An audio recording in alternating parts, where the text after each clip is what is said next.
Era um trio, depois entrou o Paulo Paulista, tecladista, mas era uma banda legal, eu curtia tocar com a Legião, aquela Legião era legal. E por que você saiu? Olha, agora, depois de tantos anos, eu vejo com mais clareza isso tudo. Tem questões estéticas envolvidas muito importantes aí. O Renato, quando me chamou para entrar, ele queria aquela sonoridade para uma banda. Naquele momento. Ele queria aquele guitarrista virtuoso que ele viu.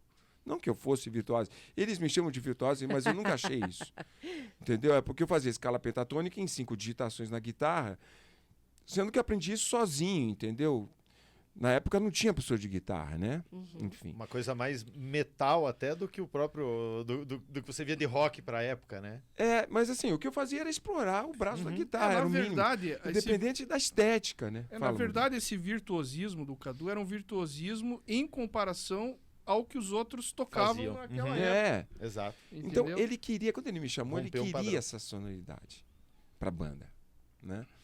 Então, e eu não fiquei com a banda muito pela pressão da turma. A turma começou...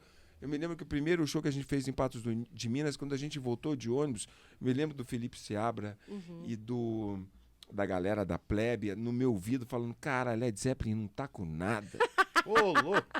Led Zeppelin é horrível, isso aí não tá com nada. Pink Floyd. Eu falo, que é isso, cara? Vocês estão falando dos meus ícones, Jimmy Os Page. meus ídolos, né? Meus ídolos. Cara, isso não tá com nada. Você tem que ouvir outras coisas. Você O que tem eles ouvir queriam isso. que você ouvisse? Cara, eles ficaram a noite inteira, tipo assim, nós vamos assediar esse cara. Isso depois da gente ter sido detido, Ave Maria. né?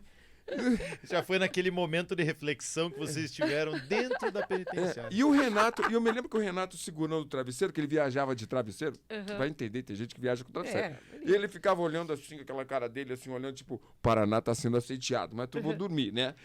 E os caras no meu ouvido, quer dizer, houve uma pressão Tá, pra mas eu o que sair. eles queriam que você ouvisse? Não, agora fiquei Eles curiosa. queriam ver que eu ouvisse aquelas bandas punks, mas as bandas punks que chegavam a Brasília eram punks alternativas.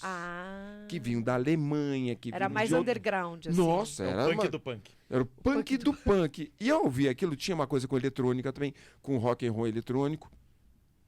Eu achava aquilo legal, mas eu falava, mas não tem nenhum riff de guitarra, não tem nenhum solo de guitarra.